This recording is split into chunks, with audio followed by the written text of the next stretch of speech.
Baseball family, welcome to this week's episode of the podcast where Sandy Koufax makes an appearance.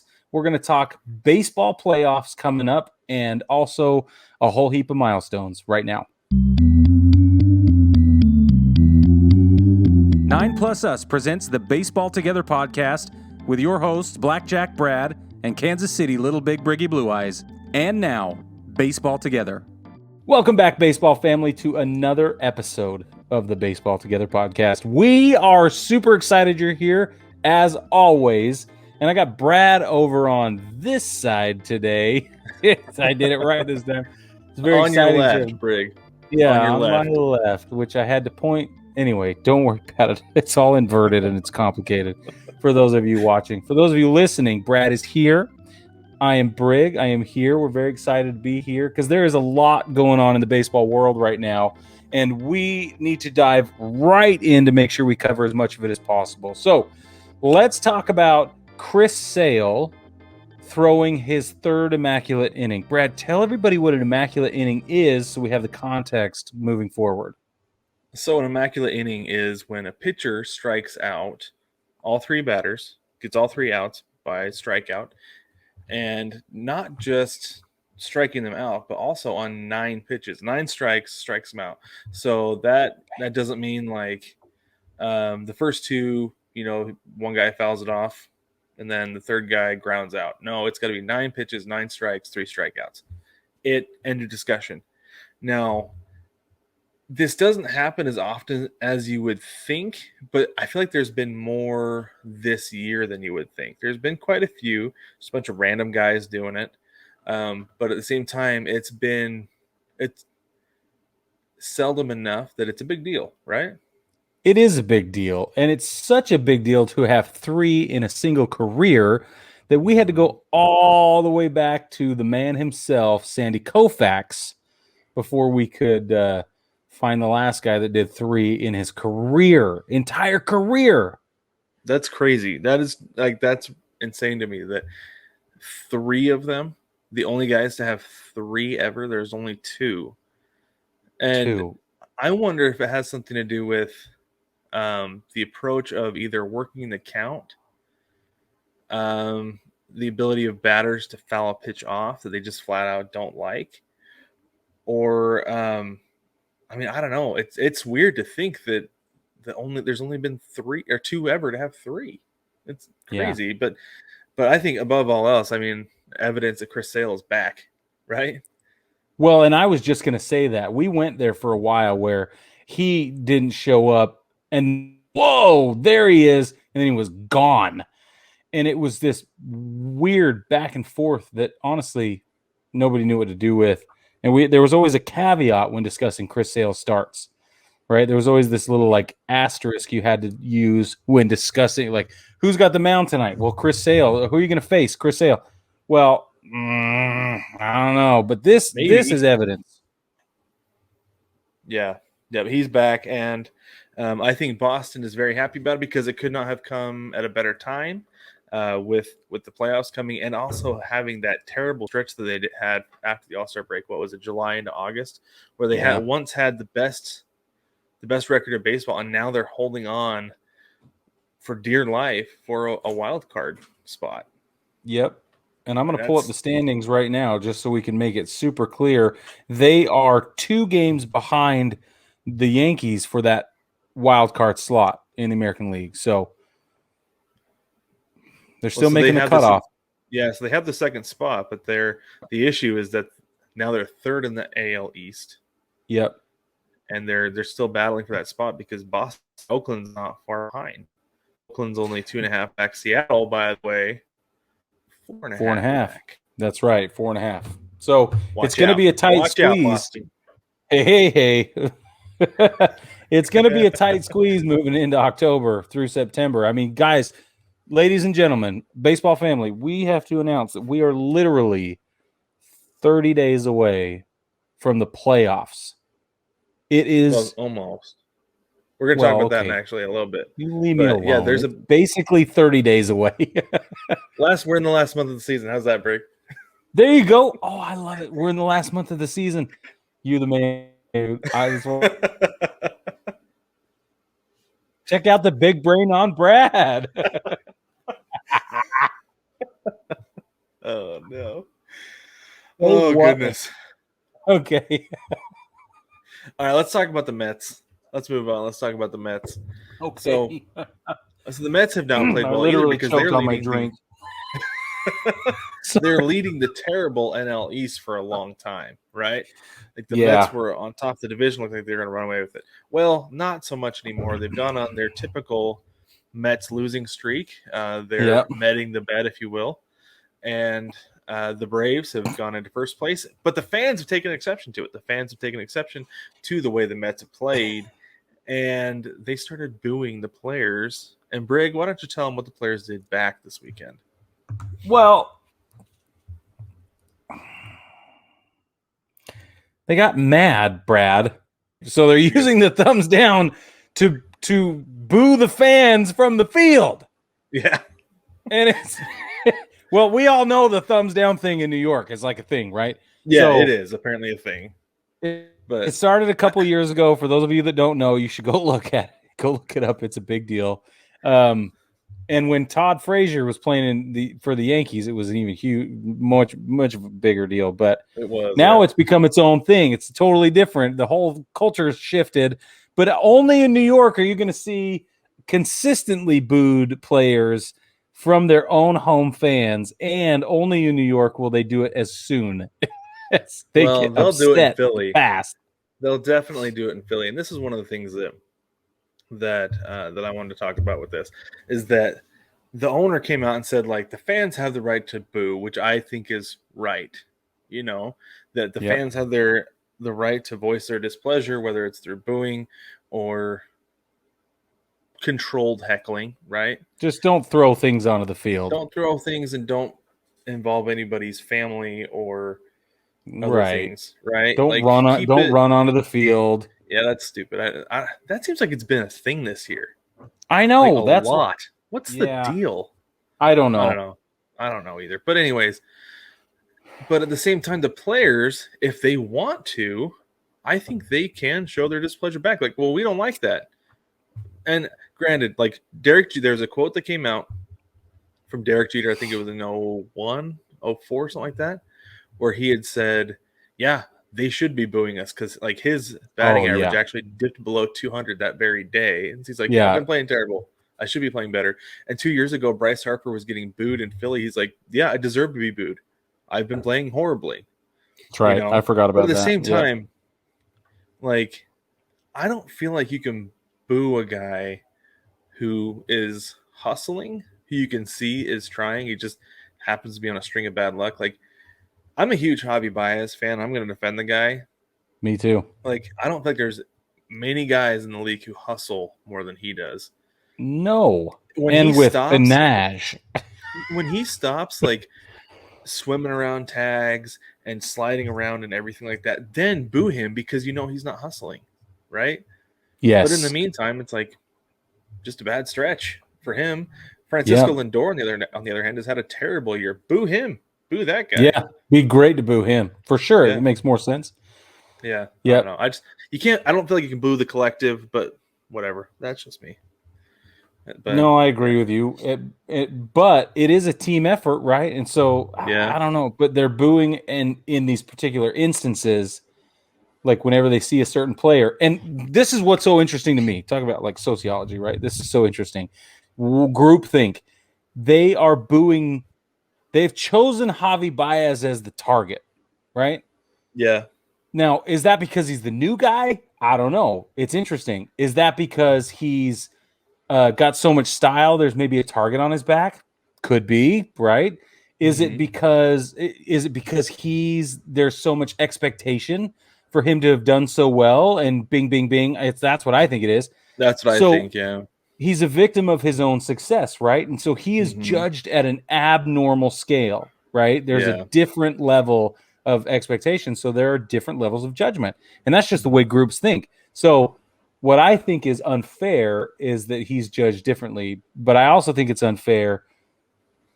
Well, I also think it's flattering. It is, because if they're booing him at a bad stretch, that shows how much love and hope and whatever that they've put into Javi Baez, that they want more from him, and he's unable to give it. If you want to turn that on its head and be super resilient about it and talk about hunting the good stuff, that's how you do it. Yeah, and I could see that, and I could see the frustration for the fans too. Like, he was supposed to be the trade that came in and really helped right the ship, right? Because they've been struggling for a while since before the trade deadline. And, if Javi Baez is supposed to be the guy to come in and like, okay, fellas, this is what we need to do to win. These are the things we need to be doing that we're not doing right now. And it's not happening. Nothing has changed. I can see that. If they did the whole Loki thing, your savior has arrived, right? And nothing. And nothing. So it's interesting because in the other side of town, the ship was sinking in the Bronx. It was going down. And then Anthony Rizzo gets brought in, and we're like, what? And now look what happened. So for all of you out there going, well, one guy can't change everything, I'm like, yeah, it can. Like, one trade, one move, one clubhouse authority, there's a lot that can go into one personality shift on a team. A lot. Yeah, and I know they brought Gallo in, and he's played well as well. Super well, yeah. But at the same time, though, I feel like there was a culture shift that went on.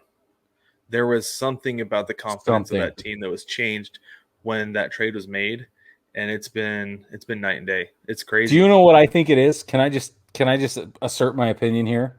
Do it. I think that Rizzo came in and there was a bunch of energy, obviously, and some hope and expectation, whatever. But then Luke Voit comes in off the off DL, IL, whatever we're calling it this year. He comes off the injured list, and he goes, excuse me. And I think a lot of those other players who have been with Luke Voit for the last couple of seasons said, you know what? We are better than this. We aren't the baby anymore. What we need to do is step up to the plate and be the New York Yankees and not the baby bombers, because we're sick of that. I think that's what happened, and I think that they're rallying behind the little scuffle that's happened, not necessarily between Luke Voit and Anthony Rizzo, but because of the conflict naturally between those two players. And I wonder if maybe there's some of that maturation that's happening with the team where they're like, no, we are better than this. And we're going to rally behind Luke Voigt's energy to show the world that they're better than this. I don't know. That's what I think. I think you're right. It's a combination of things that have gone into this, and it's been a complete 180 for this team. I had them dead in the water, but then and you were like visibly upset about the deal, that it's like that there was no long-term vision to go along with this. No. But Brian Cashman seemed to have had something in mind when he did it. I hope it was this, and it wasn't just baseball card collecting said last time. and then it happened to turn out right. Yeah, and it's possible that that's what it is still. Who knows? I'd love to give the guy all the credit in the world, and I think maybe from now on I have to until his next boo-worthy opportunity, and then I will join the royal we and boo him some more, because that's what we do as Yankees fans. But let's move on. The Atlantic League has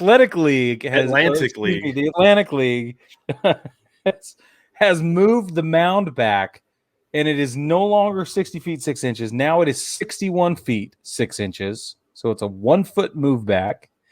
And honestly, the results, Brad, what do you think of these results? Well, I did think it was interesting. I know you did. I think pitchers are more at risk for injury. First off, like, I think that this is not a good idea. We called that early. Yeah. We've been saying that the whole time. Yeah, I don't know that they've seen anything yet with that, but this is what they have seen. So batting average went down. This is over the course of 3 weeks. Batting average was down 2 points. Slugging was up 7 points. Runs per 9 was down 0.08, not even 0.8, 0.08. Hits per 9 was down 0.21. Home runs per 9 were up 0.09. Walks per 9 were down almost 0.4. Strikeouts per 9 were up 0.05. And that says to me there's no reason to move the mound back. Zero reason. These are marginal numbers, bro. Yep. I did expect more offense. I thought there would be more hits, more home runs, more extra base hits. Slugging I thought would go up. For sure. Slugging for sure. It's negligible. Because I feel like that first 3 weeks is more of an adjustment for the pitchers than it is the hitters. But yeah, I don't think there's any reason to do it. And we've seen it just in 3 weeks' time. So how long are they going to keep sampling this? I think they're going to do it at least the rest of this year and probably compare data. That's what I thought. Because it is a process to move it back to where it's supposed to be. I did see a video. Did you see that video where they moved them out? Yeah, they soak it in ice and then they cut underneath and they pick it up and then move it back a little bit. I think it's too labor intensive to do it again this season. But I think they'll do it in the off season and everything. I think it's going to stay at 60 feet, 6 inches. I think that's determined to be the perfect distance. And that's where it's going to stay. You don't say. Yeah. Right? I'm shocked. Yeah. I mean, if they really wanted to, they could lower it a little bit again because they've messed with that over the years. They've gone up and down with it. And I think if they're going to mess with it, that's what they should do instead of moving it back. Like if they wanted to create more offense, drop it down 3 inches. In my opinion. Well, and they've played with the height a bunch over the years. Oh, yeah, they've gone up and down over the years. I think it's higher now than it was even when we were kids, if I remember right. Yeah, something like that. It's 18 inches now, right? I think so. Yeah. But I believe no, so. I don't. I think they should leave it though where it's at. Things are fine with no sticky stuff. Offense is evening out, and we'll see though. We'll see as it cools down. See what happens with the rosin. Yeah, when it cools down, I was just gonna say that. That's exactly right. I am really interested to see, but honestly, having a more environmental shift on the effects of the baseball is going to be better. That's for a guy like me who's more traditional. That will be, shift with the seasons, right? Shift with the environment and the ambient, the conditions, rather than something that everybody can take 100% control of, or only those who are willing to cheat, I should say, right? Yeah. So the mound is 10. The mound is 10 inches above field level. It is right now 10. Yeah, 18 was really high. I was like, wait a second, that's like a lot. I thought it was 18. I don't know why I thought it was 18. Is the rubber 18 inches wide? The rubber is 24 inches by 6 inches. Let's see here. 18 inches. Something about 18. I think it might be home plate. Is it home plate? Home plate might be as wide as the rubber, but well, I've just outed myself successfully. Thank you very much. Home plate is 17 inches wide. There it is. It's not 18, but I want to take the win because I said so. And plus, if you add the black, is that 18? That's 18 with the black. See. Okay, let's move on. Okay, perfect. They've released the postseason schedule. Yes. Thank you for reacting. I hope everybody in their cars on their commute reacted the same way Brad did. Yes. We are so excited. I just woke up my kid. It's a thing. The dog is yipping in the background. The kid is awake now. That's how excited we are. I hope you're having the Brig same got a dog, by the way. Brig has got a dog. I did. I finally got a dog. It's about time. Talk about current events. Holy moly. We just glossed right over that last week, didn't we? My goodness. Yeah, I got a dog, and it's the best thing ever. Okay. Not it as in the dog. He is terrific, but it having a dog is the best thing ever. Okay. There we go. October 5th. Not June 5th. October 5th. Could you imagine? Oh, my gosh. No. The AL wild card will be on ESPN October 5th. October 6th, I love when they do this. The NL wild card will be on TBS. Both Mm-hmm. cable stations, right? Regular old cable stations. Mm-hmm. On October 7th through the 14th, the ALDS and the NLDS will be playing between any number of channels, FS1, TBS, and MLB Network. Okay. Then the ALCS and NLCS, the championship series, will be between October 15th and the 24th. They will be on Fox, TBS, and FS1. And then the World Series is going to be October 26th through the 3rd, should we need that much time. Every bit of it's going to be on Fox. And our main man's going to be there calling the game, I'm sure. Oh, yeah. Joe Buck's going to be there the whole way. For sure. Something fun that you can expect with those peppered throughout is I think that the people could expect more live streams, right, Brig? From us? Yes, from us. Oh, yeah. Oh, Yeah, for we'll sure. be there. Yeah. We got so much positive feedback from the last time we did it that how could we not? I mean, it was exhausting. True. Don't get us wrong. I was so tired even the next day. We were like, who does this? I'm like, well, we're looking at even Joe Buck and John Sterling. I was going to say, did your respect for Joe Buck go up at all, Brig? It went through the roof compared to where it was, right? And I think Joe Buck, anyway, we've talked about Joe Buck, but I got no issue with Joe Buck, but the respect level went just through the roof, and we had each other there. It wasn't like we were flying solo like Vin Scully did back in the day. And I'll never be the same. But we're going to try it again, and hopefully, maybe the wild cards for sure. I think would be fun.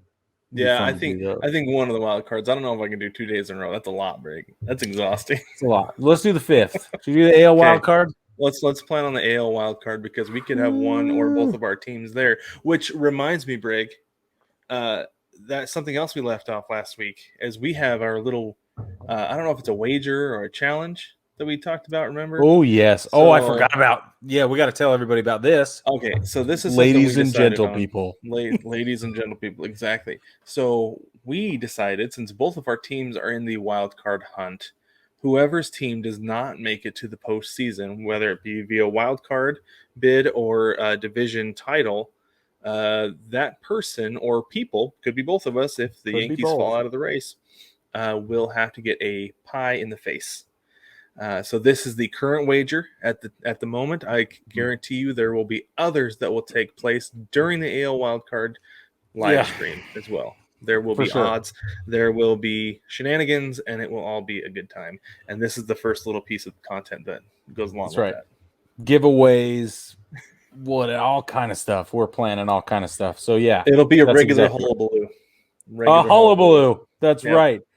And should we be in person, it would likely devolve or evolve, depending on your frame of reference, to a Donnybrook. There you go. That's right. Especially if both of our teams were present in the wild card game, you'd have yourself a regular old Donnybrook there. I'd have a scrap. I'd have a scrap. Okay. While we're talking postseason, let's do a little one of these little switcheroo things. Switcheroo. So let's talk wild card race real quick, Brig, because we talked about it a little bit. About so you got the Yankees leading the AL wild card, right? Yes, sir. So good for you. And, thanks, bud. And then they've got 2 games on the Boston Red Sox at this point. And then the A's are 2.5 back. The Mariners are 4.5 back. And the Blue Jays are still hanging in there. They're 5.5. And then you got the Indians 9 back. They're not going to do anything. I don't think the Blue Jays are going to make it. They still could, but they've got a lot of ground to make up. Nope. So Nope. Not a favorable schedule during that time either. Nope.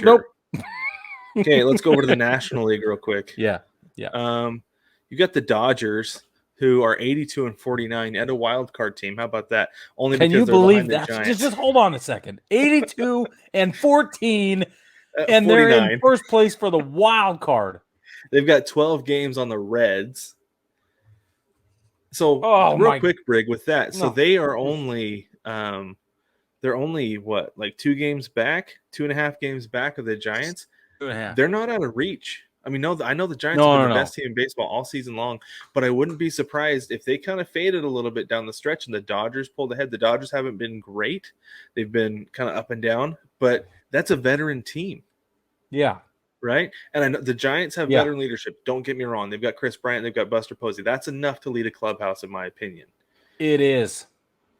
But the Dodgers, plus the top to picture bottom, of Max Muncy they're throwing darts at in the clubhouse. Well, there's that. I don't blame him. I'll be honest with you. I just made that up. I don't know if that's true, but I can see it being true. Well, I think the guy who would be throwing darts at that picture is in Arizona now, though. Yeah, he is. He took the picture with him. Yeah, he probably did. And a lot of good it's done him. But anyways, so then you've got the Reds in second place currently with the Padres just a game back. The Cardinals 2.5 back. Phillies. The Cardinals and Phillies have not been consistent enough for me to think that they're going to do anything. Even 2.5 back, I don't feel like they're going to catch anybody. That it's up to the Padres and the Reds.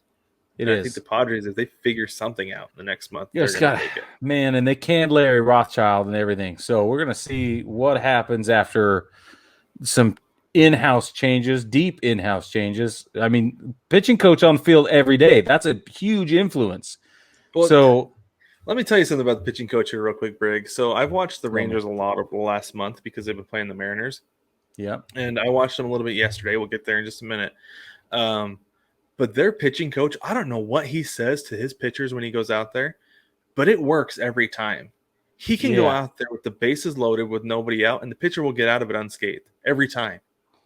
The guy that replaced Larry. No, this is the Rangers. This is the Rangers I'm talking about. Oh, I'm sorry. That this guy, I'm telling you, I don't know what he says to his pitchers, but whatever it is, it works. You know what? I know what he says. What's that? It's the have to.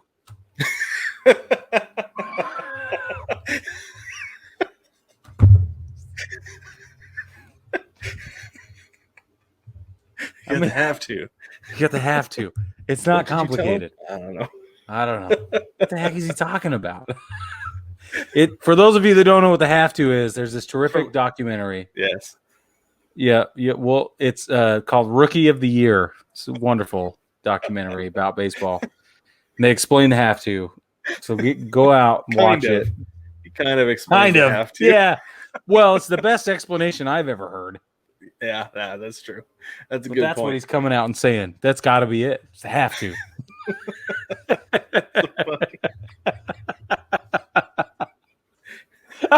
All right.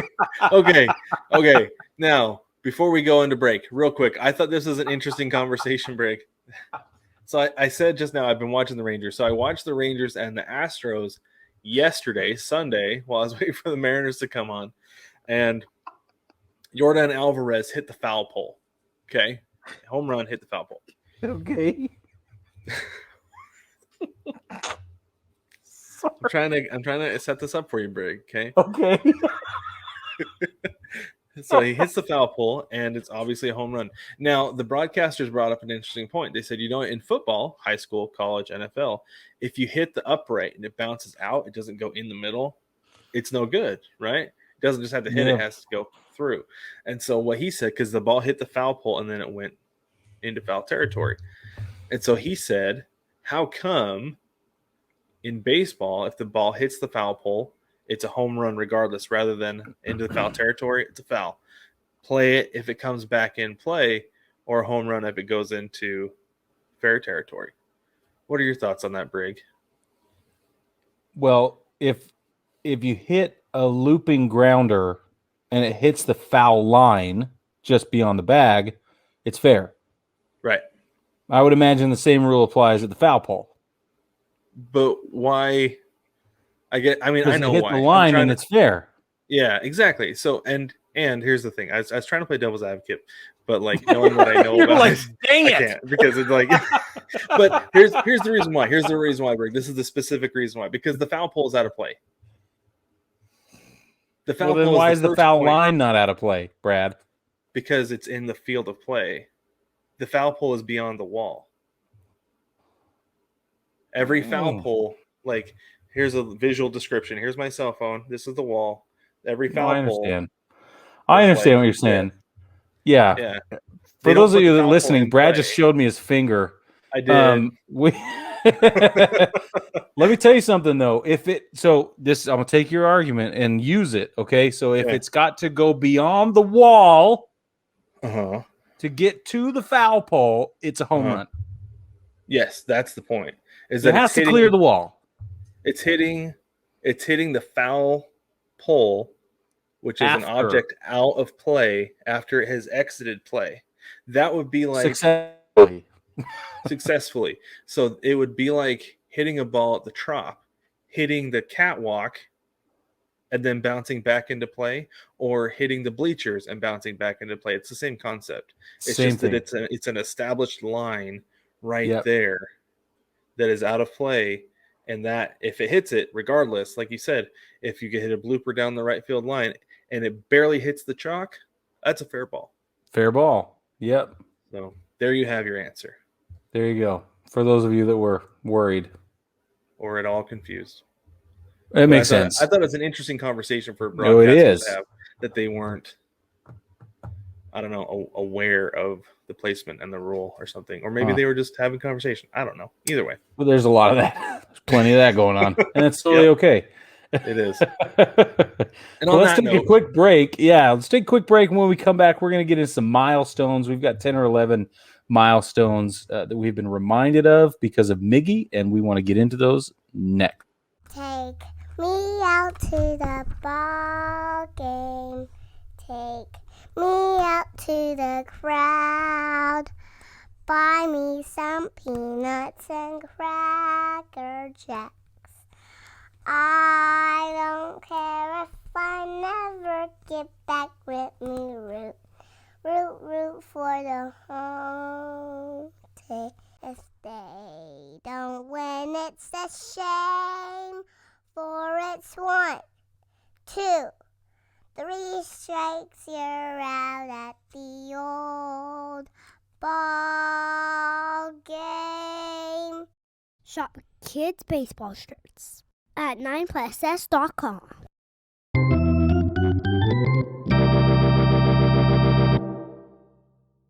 welcome back, baseball family. So, like Brig said before, we had Miguel Cabrera just hit his 500th home run. And we talked a little bit about milestones last week because of it, mostly just the home run thing. But we thought we'd go a little bit deeper into the subject or into the topic this week. Talk more about some more milestones and kind of give some perspective as to what some of these are, what they mean, and the one, like, really some of the ones that are really untouchable, right? That we have guys in the league who just aren't going to get there just because of the way the game's played now. But the whole thing though got us thinking, like, because we're looking at these numbers and it's like, what is a milestone? I mean, what does it mean for somebody? Because you look at home runs, you've got guys like, oh, he's going to hit his 200th, 250, 300, 400, 500. And we specifically with the home runs wanted to do 500 because of Miggy, right? But then there's hits, like you've got guys who are about to hit 1,500, 2,000, 3,000. And 3,000 seems like the place to be because it's elite. It's the pinnacle. Yeah. Yes. Yeah. But what is it exactly that makes for like the top milestone, right? I mean, I guess it would be the ones that are reached by only the elite. I think would be one of them, right, Brig? Well, that's what I would say. I think like nobody, I mean, people were counting stolen bases before Ricky Henderson, obviously. Right. But then after Ricky Henderson, people were counting bases in a whole new way, right? Counting stolen bases. He modified everything. He adjusted all of baseball's paradigms around that particular milestone, right? So I think that it like you said, it has to do with the elite. It has to do with people who do that better than anyone else. And it's most exciting when new and seemingly ridiculous feats are reached. If you consider this all-time strikeout leader, right, from a pitcher, you're never going to catch Nolan Ryan. Right. Yeah. You're just never going to catch him. But that's why it's vaunted. So then you're like, okay, well, how do we break that all the way down? We'll get into that later. But the point is, there are certain things that put you in the substrata beneath Nolan Ryan and Randy Johnson to figure out where you land. And Randy Johnson's got like thousands of strikeouts fewer than wasn't it somewhere in the 25 to 300 or 3,000 range, and then Nolan Ryan's in 5,000 territory. It's nuts. I think so, yeah. Well, and it helps that he pitched for 3/4 of his life. For sure. 3/4 of his whole life, not just his life up to that point. Yes, that's what I'm saying. And then the fact that he struck everybody out he faced. Just everybody. We talked about that before. So, anyway. No, I think you're right. I think that it's hard to say what makes a milestone. And with a sport and a culture that's obsessed with its past and only focused on its future so far as it reflects its past, it's really interesting to examine some milestones.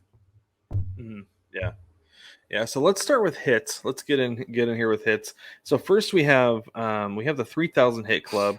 We have this club has 32 members already. Roberto Clemente finished his career with exactly 3,000. Outstanding.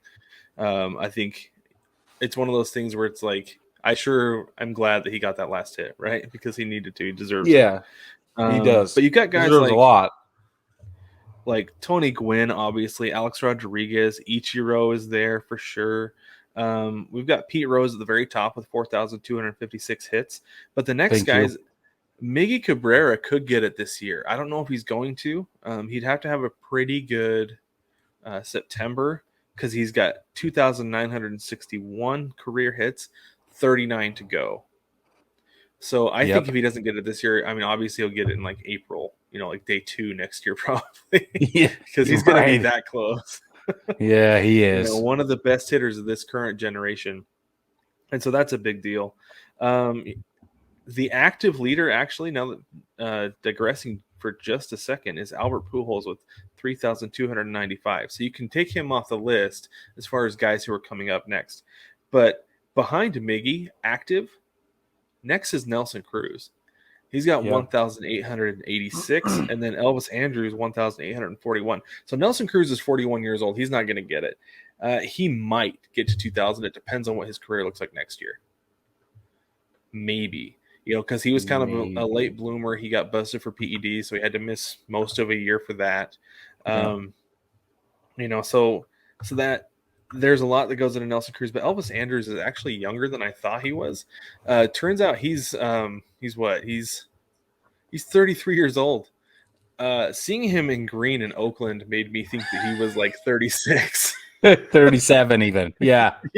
It seems like time passes a little bit differently in Oakland. It might be that stadium, something like that. He aged all the like love. 4 years. All the love, Oakland. I loved my time at the Coliseum. I loved it. There you go. But it reminds me of, sorry for another Marvel reference, but it reminds me of Thor Ragnarok, which is one of my favorite movies, by the way. It's when great. Thor shows up on the planet, I can't remember what it's called off the top of my head, but he meets the Grandmaster, and Loki's there, and he's like, oh, you've only just gotten here. He's like, no, I've been here for weeks. Time passes a little differently here. It feels like Oakland. It's like, that's exactly right. Here. No, he's been here for years. He's been here for a long time. Yeah, that's awesome. So, and for those of you who haven't seen the movie, the Grandmaster is Dr. Ian Malcolm. So yes, it is. Yes. Very good. Perfect role for him. But then you've got Buster Posey at 1,473, and he's 33. He's 34 years old. Yep. And then Brett Gardner is next, 1,445. He's definitely not going to get there, especially the way he's been playing. I mean, this might be his last year, I'll be honest with you. But I don't know who's going to get there next because we don't have those kind of hitters anymore. The one guy who comes to mind who might get there is Juan Soto. Yeah. Because he's a dude who hits for average, and he's young enough that he could accumulate them. Totally. It's crazy to think about that Miggy, that he's as old as he is, because he's 38, right? 38, 39? 39, yeah. And it's taken him even this long to get there. Right. 3,000 is a big deal. 3,000 is a real big deal. 3,000 hits a huge deal. Yeah, I agree. So, Well, and that has to do with plate appearances, plate discipline, and confidence. But let's get into base on balls, Brad, because base on balls has to do with plate discipline as well, but in a completely opposite direction, right? It takes a lot to lay off a pitch, and it takes a lot to lay off a pitch enough times successfully without getting caught to earn a free base, a free walk to first base. So a base on balls, for those of you that may be new, base on balls means a walk. It's the same thing as a walk. Means you base on 4 balls. Okay. So right now we are seeing let me just give you some context. All-time leader Barry Bonds. Okay. 2,558. Now let that sink in. 2,558 walks. Followed up by the next closest is Ricky Henderson. We're looking at 2,190. Brad, guess who's number 3 on the list for all-time walks? I'm gonna guess Tony Gwynn. No. It's the Colossus of Clout. The Colossus of Clout? The wimpy deer himself. Yes. The great Bambino. The great Bambino. Wow. Yeah, in Someone named 2062. To some lady named Baby Ruthie. Yes, 2062. He's the number 3 all time, right? So look at this. Ricky Henderson, Barry Bonds. So Barry Bonds, Ricky Henderson, and Babe Ruth. Guess who's number 4? Teddy Williams. Oh, really? 2021, just 40 or so shy of the Bambino. Okay. So, and then there's a great list of other people, of great all-time hitters. Joe Morgan, Yaz, Tomey, Mantle, Ott, Thomas. Okay.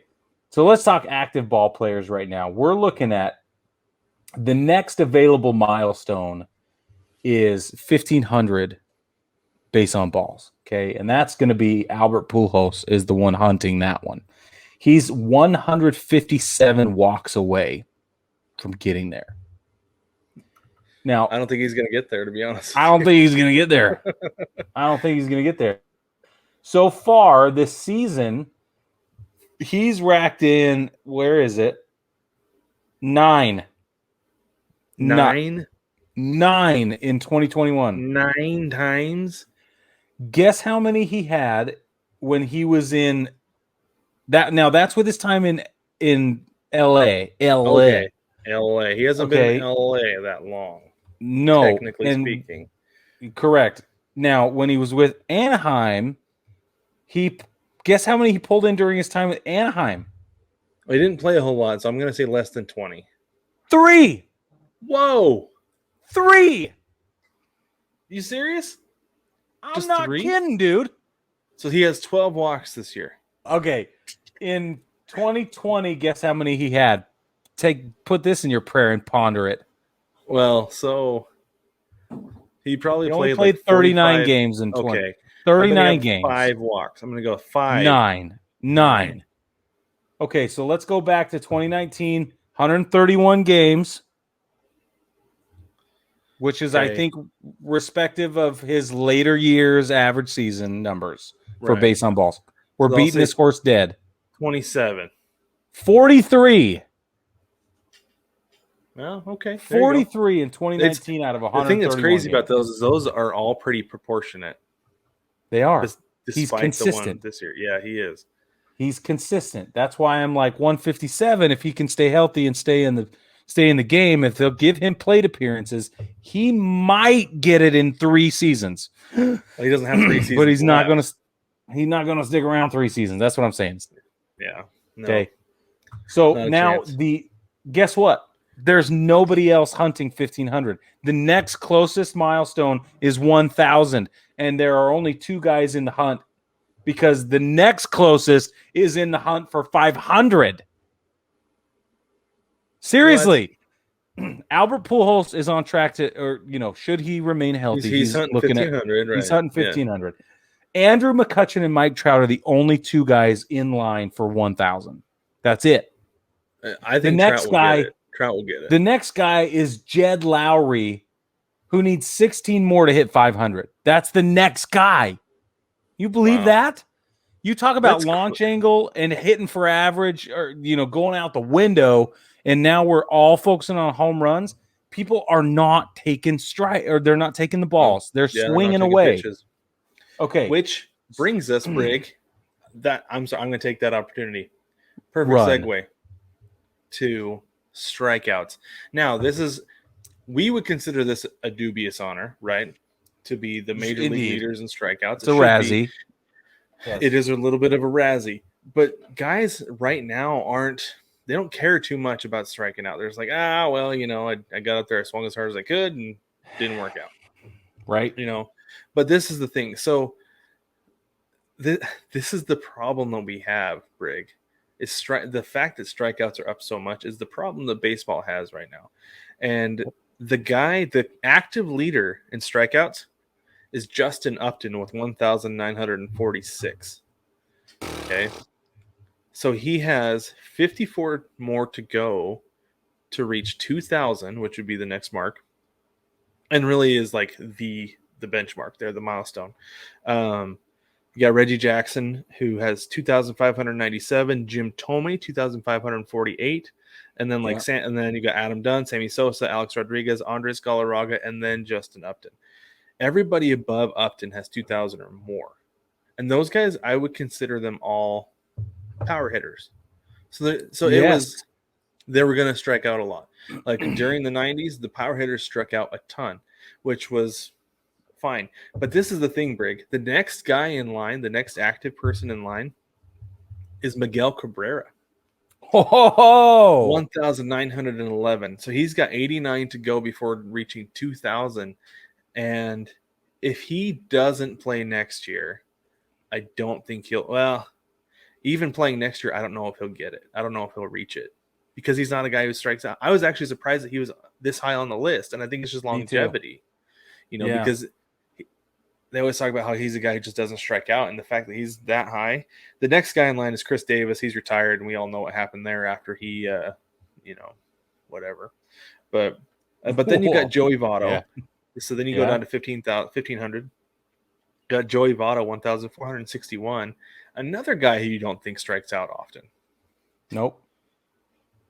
I don't even know, man. It's crazy. It is crazy. So think about this for a minute. But let me say this. It's evidence of how the culture has shifted, right? Because we're like, I don't even notice. That's huge. That's indicative of a lot of culture change. Just saying. Yeah, it is. But so keep track of Miguel Cabrera. I think is really the guy to watch. Like Justin Upton, I couldn't even tell you who he plays for anymore. I think he's still playing for the Angels, right? Justin Upton? I think so. I don't even know. I'm going to be honest with you. That's the thing is I know one of the Upton brothers is playing for the Angels. I couldn't tell you which one. Didn't he play for Oakland at one point? I don't remember. See, that's the guy. He's these guys right now. Okay. But these guys like this, they probably move around a lot of teams. Unless they're lifers like Miggy. No, Upton has only played for 5 teams, and he had a cup of coffee in San Diego. He played for Detroit for a couple years, Atlanta for a couple years, but he's been an Arizona and Anaheim guy for most of his career. So interesting, because I would imagine these guys get shuffled a lot, but apparently not. That's interesting. Well, and it's like I said, it's a longevity thing that some of these guys. Because the thing about Justin Upton is he's a great leadoff hitter. He's a very, very good leadoff hitter for the Angels. I think the problem that he has is staying on the field. And like I said, the reason I didn't know if he played for the Angels or not is because I knew one of the Upton brothers was there. I didn't know which one. Turns out. You got me beat. I don't know. Wow. But no, it's interesting though. Like Reggie Jackson at the top, but who would you want at the plate in October? Reggie Jackson. Mr. October. Yes. And it seems like he's either going to get a big hit for you, he's going to strike out, and then it's going to be pointless. I don't know. It's interesting. It's interesting to look at those strikeout numbers. It is interesting. I'm going to move Brig, on. why don't you talk about another part of the game that's changed? Yeah, let's talk about stolen bases. And I alluded to this a little earlier when we talked about Ricky Henderson. He is the all-time MLB leader for stolen bases. He has 1,406. Holy crap. Let me say it again. 1,406 stolen bases over his career. It's untouchable, by the way. I don't think anybody's going to get anywhere near that number anytime soon, especially with like teams will steal bases, but not anywhere near the frequency that somebody would need to reach that number. Well, it's so situational. It's so circumstantial. It's so based on analytics right now. Whereas Ricky Henderson, they were like, do your thing, man. Like, dude, if you feel good about it, just make it happen. You know, and he was like, I feel good about it. And sometimes he got caught, but more often than not, he didn't get caught. So number 2 on this list, just let's put it into context, is Lou Brock. He's at 938. So the next guy on the list has 500 fewer, give or take. 500. Which is why if we move over to the active list, move from the all-time list to the active list, we're looking at the next milestone we're hunting doesn't even cover the gap between Lou Brock and Ricky Henderson. Is it 300? Is it 300? It's 300. The next milestone is 300. Can you believe that? The gap between number 1 and number 2 all time doesn't even come up on the active hunt list. Okay, let's talk about it. It's crazy. Starling Marte, the closest to 300 with 9. He needs 9. Okay, I think he's going to get it. Yeah, I don't think that's a big issue. Especially in Oakland, he'll get it. Yeah, well, Ricky Henderson's stomping grounds, right? Oh, yeah, and Ricky was at the game the other day. He was. He's always at the game. Ricky's always there, man. Well, so he was right behind home plate. It was funny. So he was right behind home plate, and there was a camera right in front of his face. And so he was like leaning. He kept having to lean to see around. I'm like, why are you going to stick Ricky Henderson right behind a camera? And like, yeah, field level at Ricky Henderson Field, but like view obstructed seating, right? Like that's discounted seating. Yeah, that's rough. Gosh. Come on, Oakland. All right, so there's only 2 guys who are above 200. Okay. 2. Starling Marte is one of them. Right. Guess who the other one is? It's Mike Farn's favorite player of all time. Oh, I don't know who. Brett Gardner. Yeah. Yeah. Take that, Mike. That's compiling. That's compiling is what that is. That's a guy who's pushing 40 and still likes to steal bases. Still capable, by the way. Still capable, mostly. Not often. Depends on who he's running against, but yes, he still can. Does. It definitely does. He's only got 28 to go. I think we're pushing it. I don't think we're going to get there. I don't think he's going to get there. No, I think Marte will get there. I don't think he will. So who's next? Like who are the young guys? Andrew McCutchen. Andrew McCutchen is the next in line, and he's hunting 200. I don't think he's going to get 200. Andrew McCutchen has 197, and that was for all you John Sterling fans. Andrew McCutchen, 197. He has 3 to hit 200. Trey Turner is the next one, 197. He's got 3. Gene Segura has 192. He's got to hit 8 more, right? And then Cameron Maben, Lorenzo Cain, Ian Desmond. Those are the next on the list. Okay, so they're hunting 200, not 300. I think Trey Turner will get 300. I can see. I really do. You think he'll get 300? I think he'll get 300. Okay. Yeah. Somebody who can slide that smooth, like there's something about the way he runs, the way he moves. He's going to steal 300 bags. He's so fast too. You know who else? I think if Ohtani keeps playing the way he is right now, might get there, maybe. Because I mean, this year he's got 40 home runs and 20 stolen bases. Yeah. So Trey Turner has led the league in stolen bases a couple of times. He did it in 2018 with 43. He did it in 2021 so far with 26 so far. 26. Brett Gardner has 3. He's also Just saying. old. Sorry, He's Gardy. old. You're good. We love you. It's fine. We, the royal we. But The royal we. yeah, Absolutely. yeah. So far he's got 26 stolen bases on the season. Trey Turner does. I still think you're right. I think he'll get 300. He's 28. He's 28 years old. So of course, there's plenty of time. There is lots of time. Okay, let's do this Okay. last one, then we'll take a break. Then we'll take a break after games Love it. played, because that's an issue. If you're not playing games, you're not going to reach any milestones. So let's talk games right. played. So obviously Pete Rose is the top of the list, top of the mountain with 3,562 games. Active leader, we have Albert Pujols. He has 2,952. He needs 48 to reach that 3,000 games mark. I don't know if he's going to get there, because obviously there are not enough games left this season for him to get there. But it all depends on him coming back next year. Maybe he will come back on like a minor league deal, come up and get his what he's going to need probably about 25 games or so. 20 to 25 games, because I don't think he's going to play every day this year.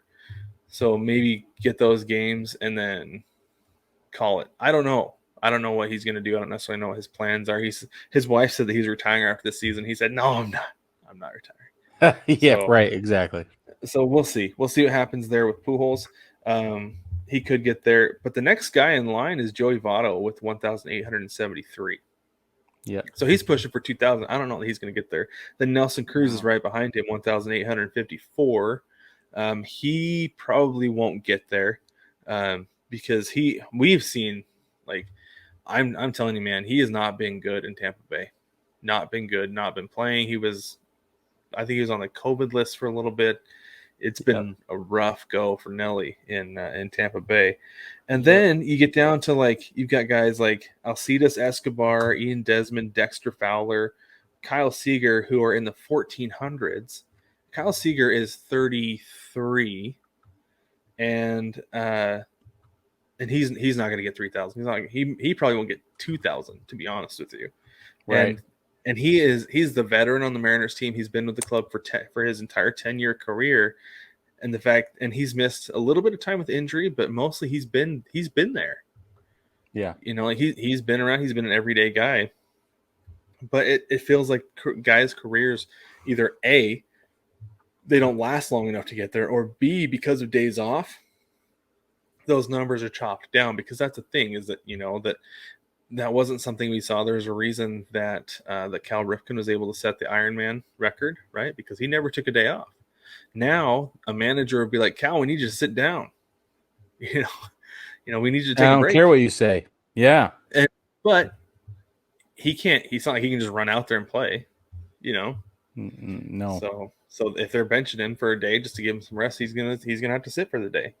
And we see that a whole lot more now. Guys, instead of playing 162 games every year, they're playing 150, 155, which I think makes sense. 130 even. Yeah. So I don't know how many guys we're actually going to get to see hit 3,000 games. So it's going to be tough. Yeah, it's crazy, because only really Cal Ripken is at the bottom of the 3,000 club with 3,001. Yep. And that was number 9 on the list. That might be last of. Mm-hmm. Yeah, could be. Very well could be. Well, let's take a quick break. We've got a few more we want to get into. Whoa. Yeah. We're gonna talk home runs, wins, RBIs. We'll get into it. No matter which ballpark you're at, you want to rep your team. Now you can with 9+ Us. Welcome to the Big City Series. With every design available in your team's colors, you can fit in with the home crowd or stand out on the road. Either way, we have the colors you crave.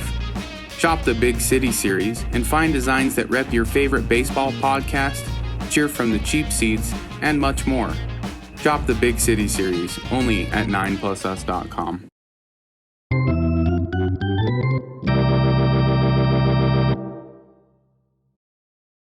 Welcome back, baseball family. We're going to jump into some more milestones, and we promise we're going to try really hard to tighten this up a little bit for you because we got into some shenanigans this last segment. And for those of you still hang on, you deserve the best. So we'll give you the best. Okay.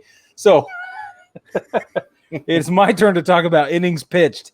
And I'm very excited to do so because the MLB career leaders for innings pitched, you'll never guess who that is. There's Nolan an award Ryan. named after him. Oh, Cy Young, duh. What am I thinking? Cy Of Young, course it's yeah. Cy Young. Cy Young, innings pitched, 7,356. Okay.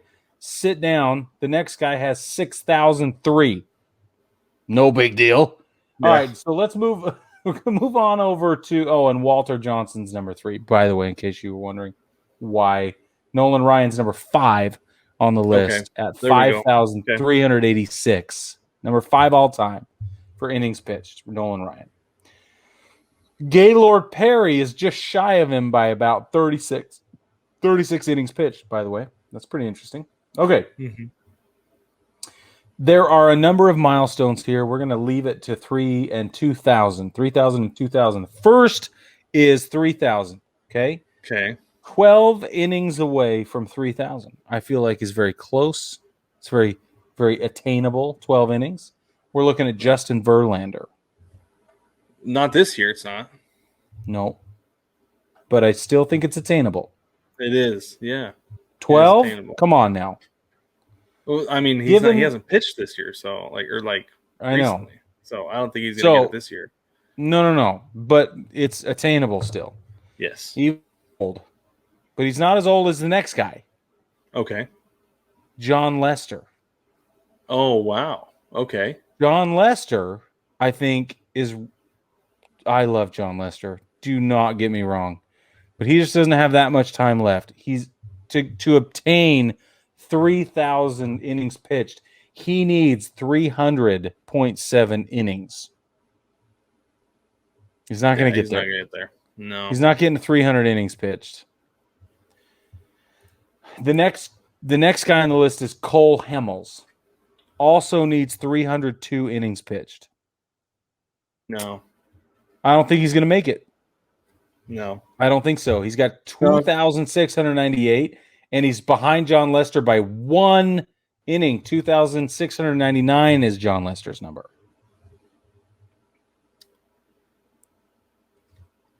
Yeah, so real quick with John Lester, he averages each year, about 200 innings pitched a year. Yeah. So, yeah, he's not going to. So he'd have to play 2 full seasons with the potential for injury and being sat down and whatever else going on. I don't know that he's got 2 full seasons left to work into that. He's 37. He's 37 years old. So yeah, I don't know. I'm not saying it's impossible. I'm just saying he's going to have to find some Nolan Ryan in his back pocket. Mm-hmm. And it's going to be rough. Same with Cole Hemmels. It's more possible for Cole Hemmels, but it's still going to be very, very hard. So now you got to go to 2,000 innings pitched for the next milestone. And there are only 3 guys hunting 2,000. We've got J.A. Happ. He needs 132 innings to reach 2,000. I think he'll get there. I think so, but then that's it, though. Yeah, he's not getting 3,000. Ian Kennedy needs 176 and a third. He could do that, maybe. Scott Kazmir, I don't even know who that is. No, he's done. I mean, he's technically an active player. I think somebody picked him up this year, but he's been up and down and like in and out of the independent leagues, and yeah, he was actually pitching in the Olympics this year because nobody had him. He's a free agent, right? So I think he just hasn't officially retired, so he's considered active. 303 and a third is what he needs to get to 2,000. It's not going to happen. Yeah, that won't happen. So I'm not going to even get into the 1,000 club. It doesn't matter. Not when we're talking about 3. All right, very good. So let's go into errors. I think this one will actually be a lot of fun, Bird, because it puts a lot of perspective into the quality of defense that we're seeing these days. So a lot of these dead ball guys had over 1,000 errors in their career. So the all-time leader in errors committed, it was Herman Long, 1,096. 1,096 errors over the course of his career. His final game, Brig, was played in 1904. Now, if you had anybody on the field on track for 1,000 career errors, even over the course of, he played 16 years. Yeah.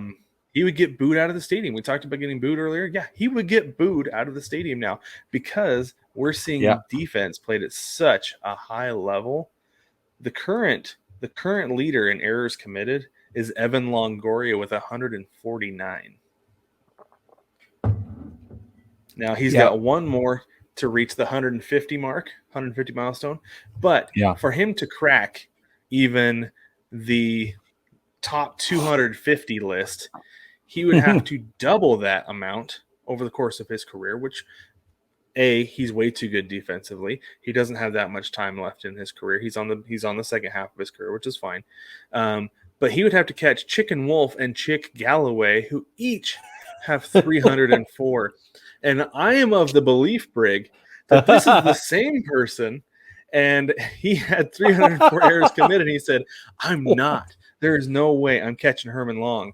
So he changed his name, came back as Chick, quote unquote, Chick Galloway. Galloway. Said, you remind us, you look a lot like this guy we used to know, Chicken Wolf. And he's like, no relation to Chicken Wolf. What a stupid name. Galloway.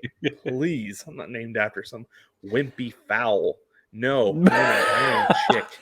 Bro, I got to be honest. It sounds like it went the other way, where his real name is Chick Galloway. And he was like, nah, man, now I'm the artist formerly known as Chick Galloway. You can call me Chicken Wolf. Because that's true. If you had to pick a name, would you pick Chick Galloway or Chicken Wolf? Probably Chicken Wolf if your name was Chick. Yeah, Chick, of course. So be more like this. So what's your name? Chick and Wolf? Wolf. What? Huh? Yeah, you ever heard of Steppenwolf? It's like that, but Chicken Wolf. Yeah, I'm Chicken Wolf. Yeah, it's only okay, man. 4,000 years early for that. Chick Galloway, a.k.a. Chicken Wolf. Yeah. Okay, we're going to let it slide. Player manager said it was okay. Yeah. Take his money, send him to the back of the line. But exactly. But currently, so like I said, Evan Longoria is the current leader. Then you've got Alcides Escobar with 147, Albert Pujols with 147 as well.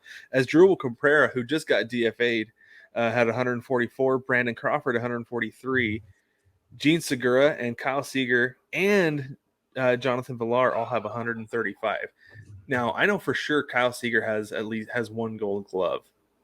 And for him to be in the top 5, 6 of guys with errors, active. That says, like my high school coach, he always said errors are going to happen as long as you're doing what you're supposed to be doing. I don't care. I don't care. Oh, you see what I did there? You don't care? Did you say that? I did say that. All you dads out there, feel free to use that one when you're teaching. When you're teaching Little League, you're coaching Little League. Little League, that's right. While you're at it, you should pick up Baseball Together T-shirts. There you go. Yes, you're right. You're right. But anyways, no, this is my thing though. As the defense is played at such a high level now, none of these guys are going to crack that list ever. No, if they do, like if they're ever on track, they're out of the league because they're a liability. So totally. Yeah, I just thought that was a funny thing to look at was errors. Yeah, for sure. Let's go back on a positive note. Okay, Brad, can we talk about happy things now? Yes, we can. Let's talk about runs batted in. Okay, runs batted in is an important statistic for all of the reasons, but most importantly because runs win ball games. You're right. If you can bat them in, you're going to do great things. All right, let's talk about all time. We're talking MLB all time. Do you know who? You don't. It's fine. Number one all time is Hammer and Hank Aaron. That makes sense. Yeah, it does. 2,297. He was 3 shy of a clean 2,300 of RBIs. Next on the list is the Colossus of Cloud. Also makes sense. That's where you repeat the Colossus of Cloud. Yeah, I already did that once for you, Brig. It's a rule, Brad. The Colossus of Cloud. Thank you. Anyway, he's number 2 on the all-time RBI list. That's the point of this discussion. 2,214. Guess who number 3 is? Barry Bonds. Nope. Barry Bonds is number 6. Good thought. Who's number 3? Cap Anson is number 5. Number Okay. 4 is A-Rod, Alex Rodriguez. Okay, who's Number 3? Number 3, Brad, only needs 69 career RBIs to move into second place. And that is Albert Pujols. Oh, wow. Oh, wow, is right. Can you believe that? I can't believe Albert that. That's Pujols. very interesting. Hammer and Hank Aaron and Albert Pujols for all-time RBI leaders. That is nuts. That is nuts. Okay, now, he's at 2,145. Okay, Babe Ruth, 2,214. You only need 69 to get there. All right. Now, if we're talking about back on the rest of the active list, Nelson Cruz is hunting 1,250. So Okay. let me do it again.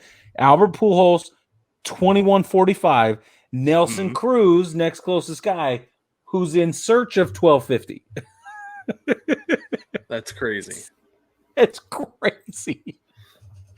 He needs 28 to hit 1,250. Good for him. We're very excited. But Albert Pujols has over 2,000 and is almost the number 2 all-time RBI guy.